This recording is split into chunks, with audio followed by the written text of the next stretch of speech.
Hi, everyone.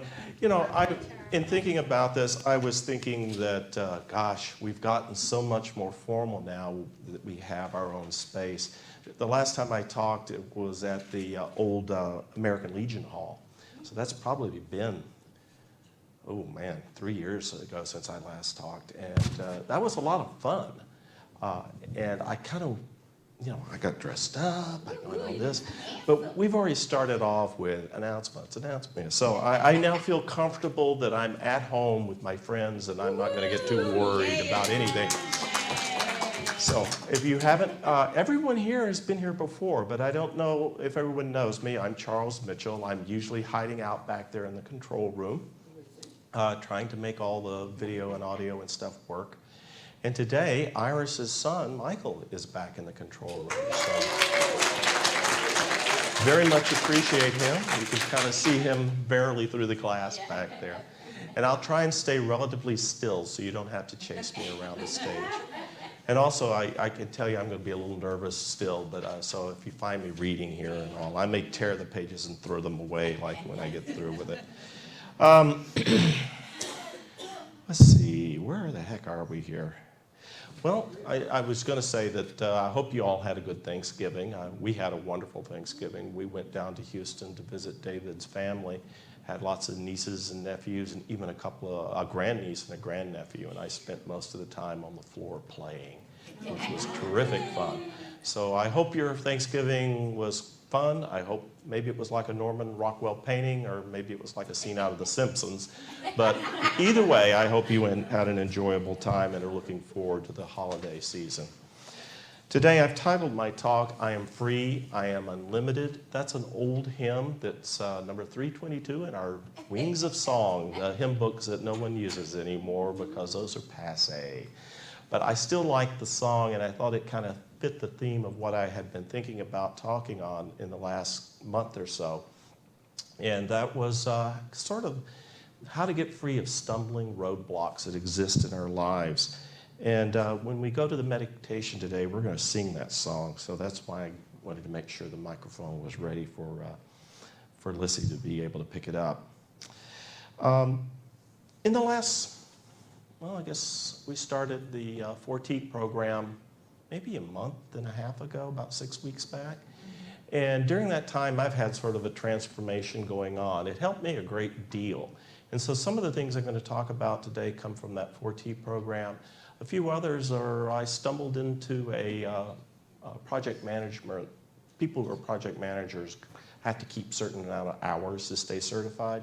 So I go to these evening dinners, and they had a wonderful speaker there, Joe Serio, and he also talked on this same subject. And so I'm going to steal a little bit from both those today. This is really about clearing the many things that keep us from living our full potential, or simply how to get what we want in life. Now, there are a lot of religions who teach prosperity consciousness. And in some cases, they're teaching how to get the gold Cadillac, and that's not what I'm talking about today. Prosperity has a lot of different dimensions. And here's just a few of them if you haven't thought about it in this way. But prosperity includes your relationship with your friends and your family. It includes your love life. We all need someone to squeeze. It includes your personal growth, the classes you take, the things that you do to improve yourself, the groups that you attend here. That's part of your prosperity.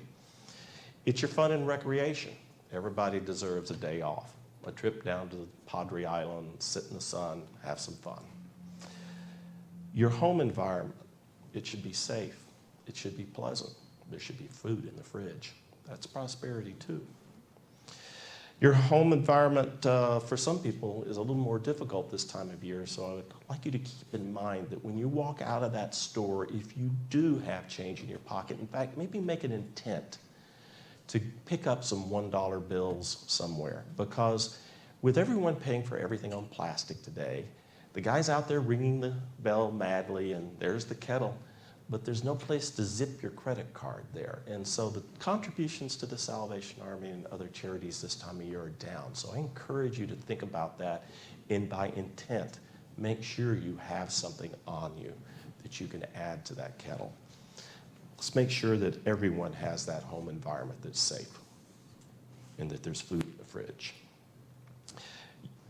Prosperity also includes your career, or if you have your own home business, that's prosperity. I'm going to talk a little bit about career today.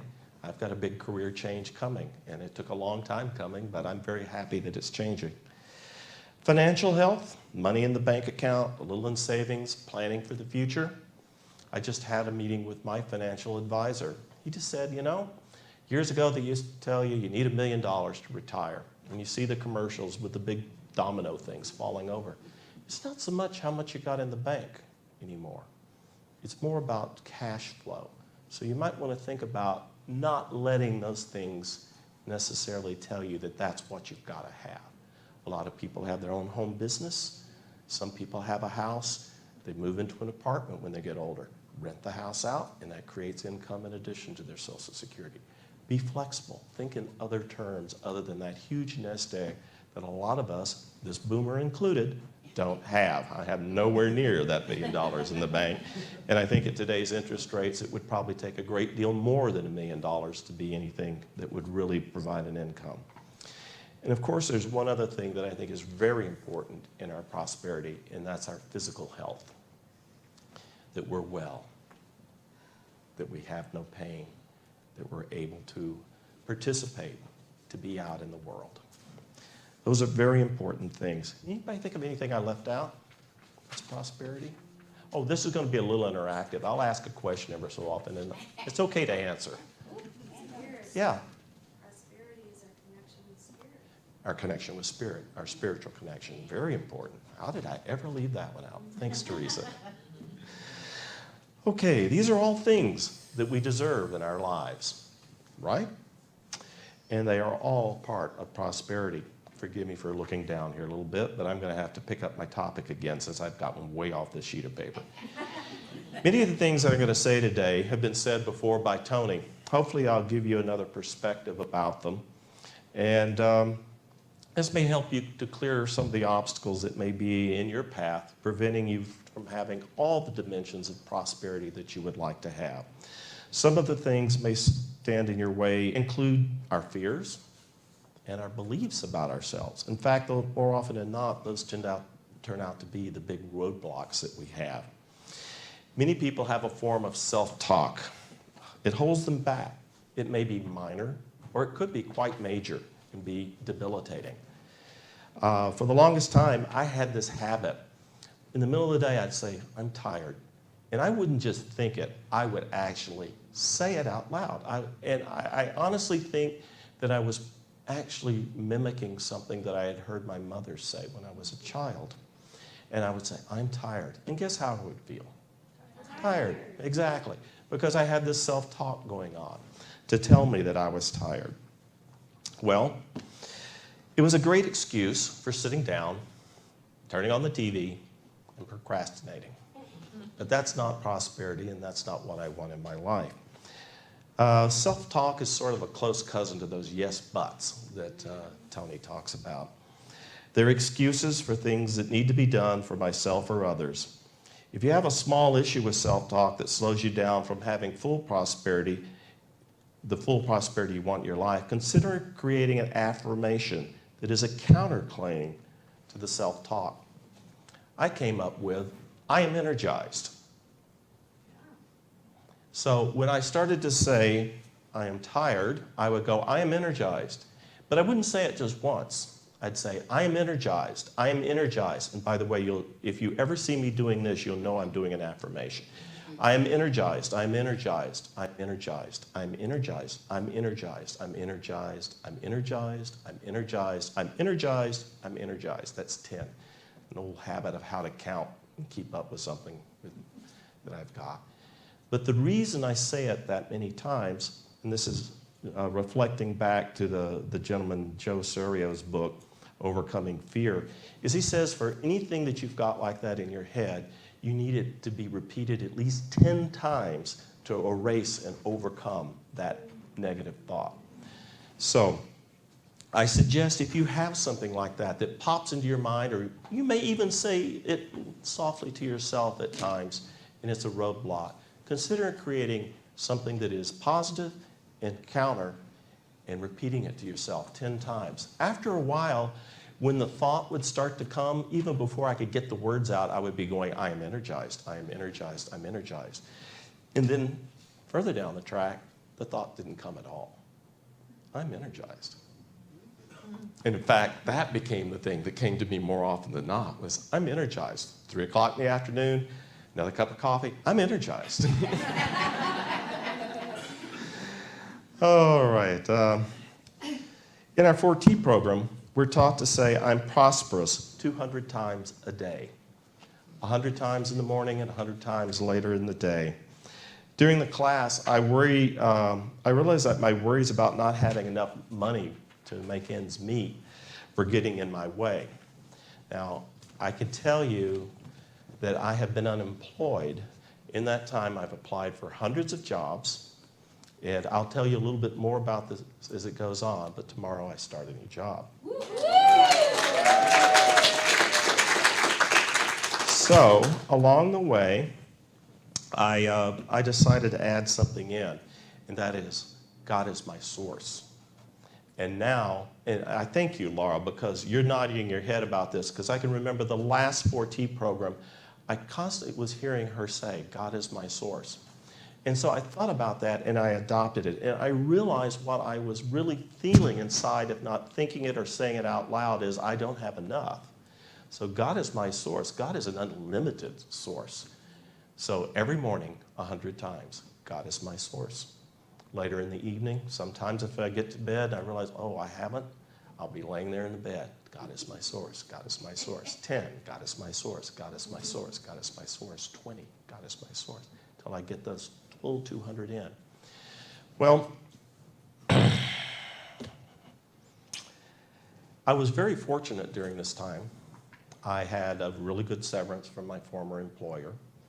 And then out of the blue, I found that I was eligible for another program because my job had been moved to China, and I got another 6 months of unemployment, and they paid for me to go to St. Ed's to take 3 different classes, and I got 2 certifications that sort of renewed my position to be able to ask for the job that I wanted. So the job that I wanted was at Dell. This was what I was envisioning because it's like 5 minutes from my front door. The job was program manager, better yet, senior program manager. But after applying for 45 different jobs at Dell and not getting a single interview, the 4T program starts. God is my source, I am prosperous. God is my source, I am prosperous. My phone started ringing. I started getting emails. And then one morning, about 2.5 weeks ago, I get an email from my old friend Tina Brown, who I used to work with years ago at AMD. And Tina says, my boss is looking for a program manager. Send me your resume. I send her the resume. The next morning, I had an email from her boss. Here's my phone number. Give me a call. I call him. The next day, I had interviews. Over the next 10 days, he works it all out, the details, the HR, the open rec, and they make an offer. Senior program manager at Dell. Wow. The intention was realized.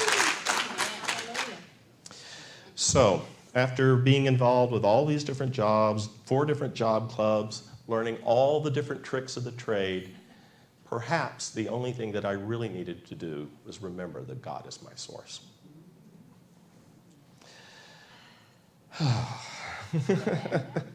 I think I've now wiped out everything that's on this page, so I'm going to just flip it.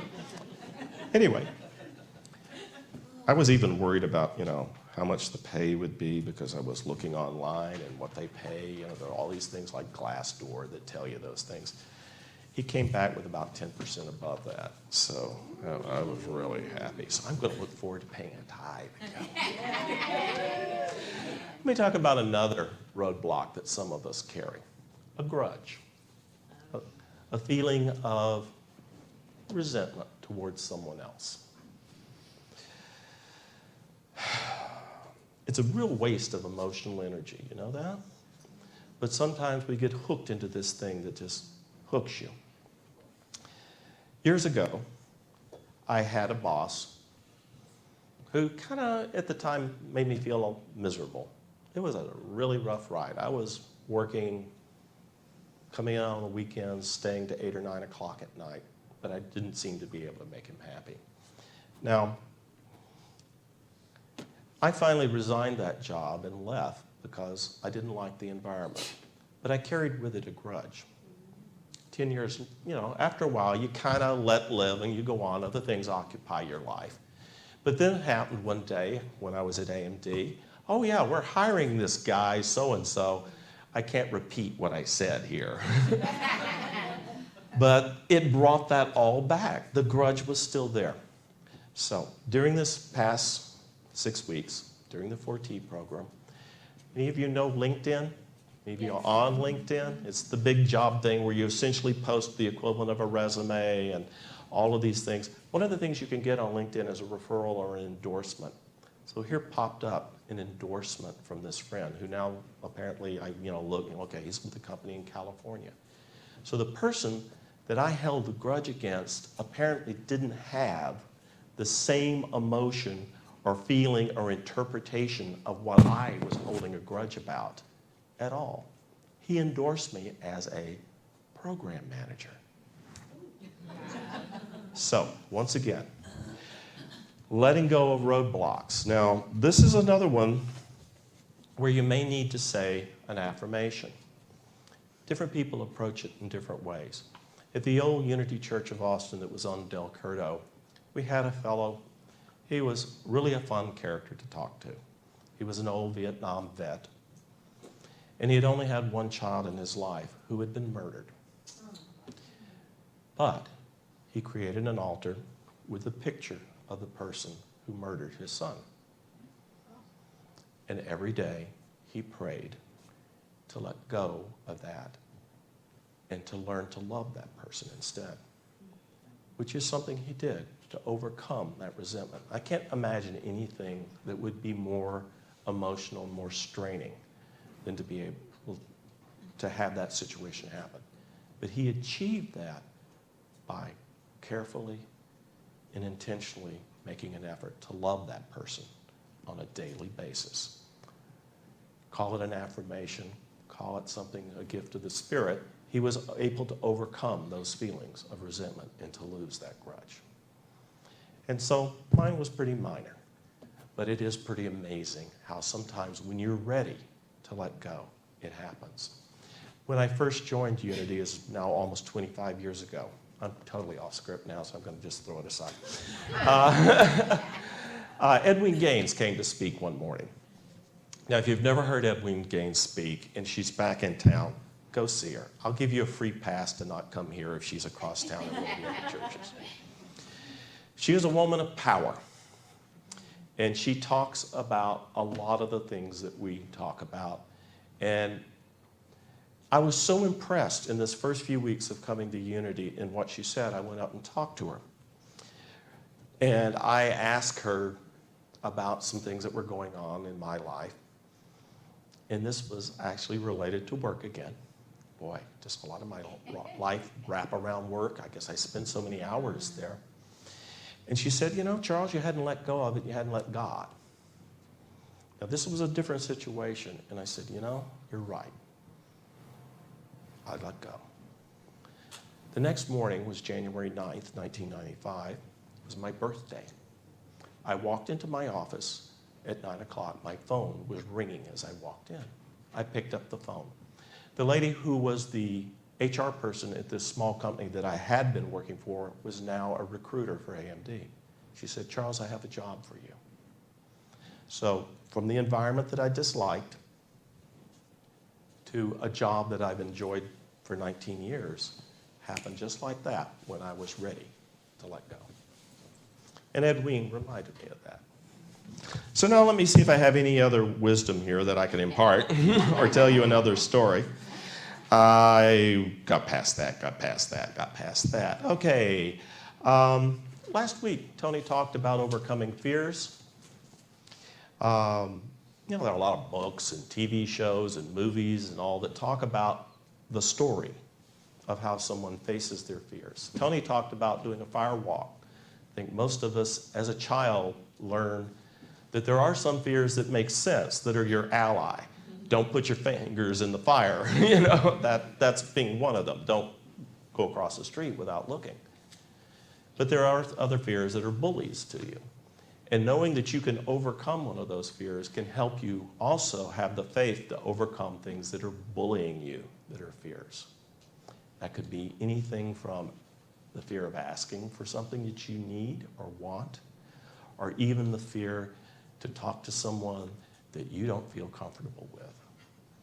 So think about overcoming those kinds of fears. Often our fears are founded in events that took place when we were young children, when we were still learning how the world works, or perhaps how to behave to get something we wanted. And you know how a child sometimes behaves. Then he looks, did you see it? Did you see it? Are you looking? You know, so we learn things that aren't quite effective. They work as a child, but they don't work as an adult. So many of those fears that come from those imperfect interpretations of events that when we were children don't apply with mature understanding. And remember, we grow up, and that gives us the opportunity, if not the responsibility, to reinterpret what we received as children, to become our true selves. We choose every day who we are. Considering asking yourself these questions. What are you afraid of? What's been holding me back? What am I afraid is going to happen if I don't face my fears? Those things may seem hard, but they're a jumping off point. If you think about them, they're the things that give you the opportunity to reinterpret those things as an adult. So now think about those things when you kind of grasp what those things are that you're afraid of. How would an adult handle this? Think of the most spiritual, rational, good person you know and think, how would Laura do that? How would she handle it? Okay. You don't want to know. Yeah, you don't want to know. No, but use a role model if you need to. And of course, what would Jesus do is one of the things that people went around on bracelets. If that works for you, that's great too. But think about how a spiritual, emotionally mature person, someone with a high EQ, would handle that. And then write that down, shorten it into an affirmation, and add that to your affirmations for the day. I have no idea what time it is. How long have I been going? I've got several more pages, and I'm going to have to cut short. Okay, all right. Well, I'll go another few minutes here. Now, okay. We're not bored. Oh, okay. But I picked on Laura there, but I did want to thank her for something, because she helped me with something. She works for the Texas Education Agency, and she actually arranged for an interview for me with the TEA. Now, the very day that I got the offer on the phone for the job at Dell, within that same hour, I got the offer for the job at the TEA. But because she was involved, I had a confidence that that job existed out there. So my mind went from in fear that I didn't have enough to, oh, I see a path.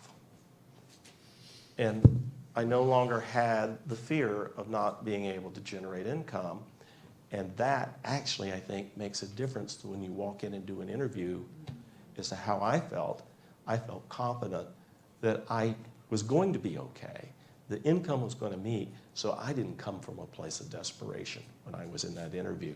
So even though I didn't take the job at the TEA, thank you, Laura.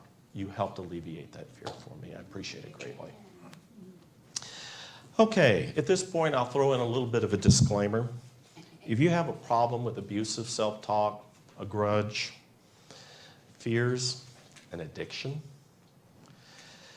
and you're unable to deal with it, and especially if you feel you might hurt yourself or someone else, get help immediately.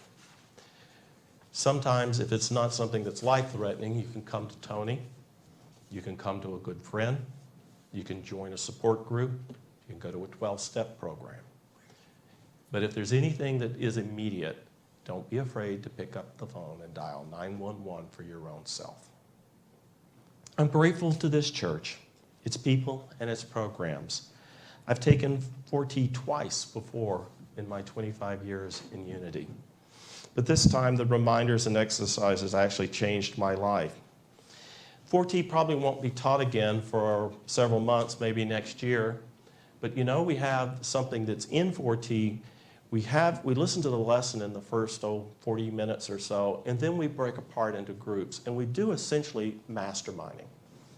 And there is a mastermind group that meets here every Wednesday night at 6 o'clock, right back here in the room that's in the hallway.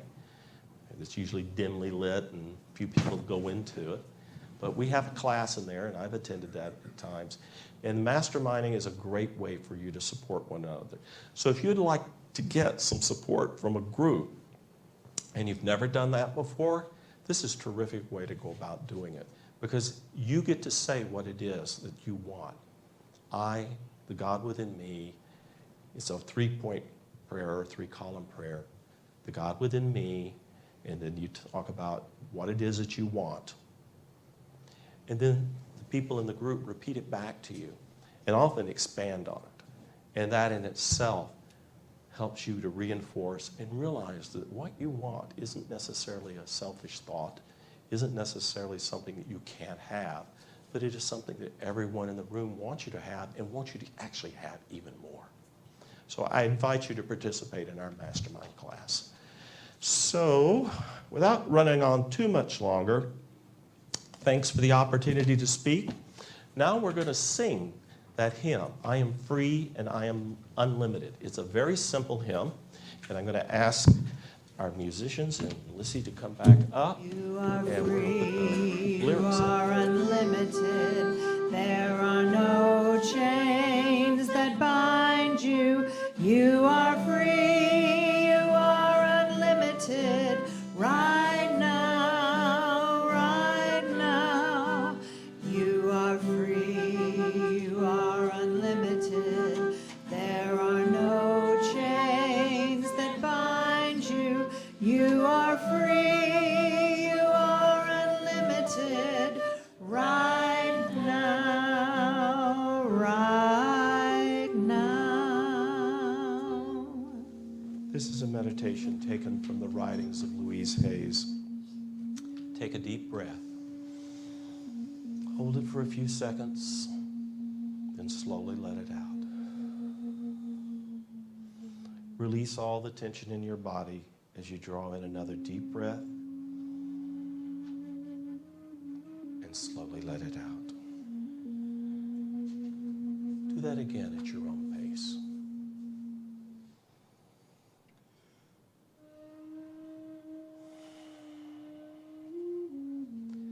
Now follow along with these thoughts as you remain mindful of your breathing. It is safe for me to grow up. I love to learn, grow, and change.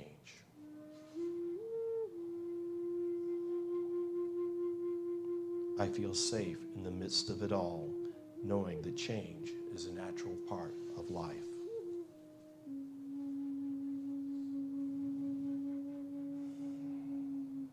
I am flexible, and it is easy for me to go with the flow of life.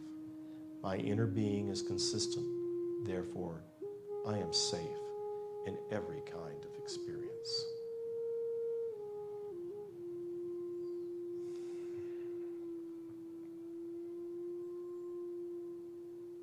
When I was a little child, I did not know what the future would bring us.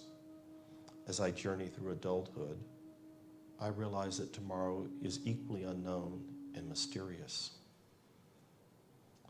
Yet I choose to believe it is safe for me to grow up and take change as part of my life.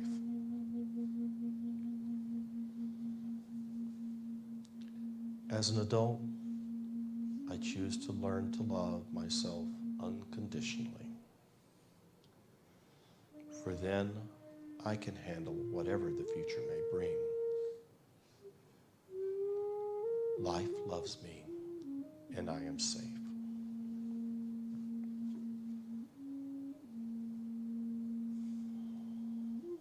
I claim my power and move beyond all limitations. I dwell in a world of love and acceptance.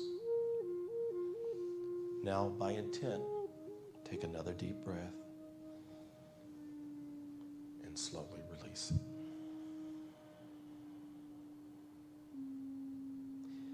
Heavy dependence upon anything outside of myself is addiction, whether it's drugs, alcohol, sex, tobacco, blaming and judging, being a victim, staying in debt, or feelings of rejection. I can move beyond these things. I can always take my power back. This is the moment I take my power back. I am willing to forgive myself and others. I set myself free and I move on. I have an eternal spirit that has always been with me, and it is here with me now. I relax and let go and remember to breathe as I release old habits. I create and practice positive new habits. Again, take a deep breath and slowly release it. Every single thought I have and every sentence I speak is an affirmation. Positive affirmations create positive experiences. An acorn will grow into an oak tree. A tomato seed will grow into a tomato plant. I replace negative thoughts and statements with positive thoughts and statements, knowing they will grow into positive experiences. My new affirmation habit is only to speak of good, the good that I want in my life, and to welcome the good that comes back to me. Now take another deep breath and slowly release it. Slowly return to normal breathing and return your consciousness to this room.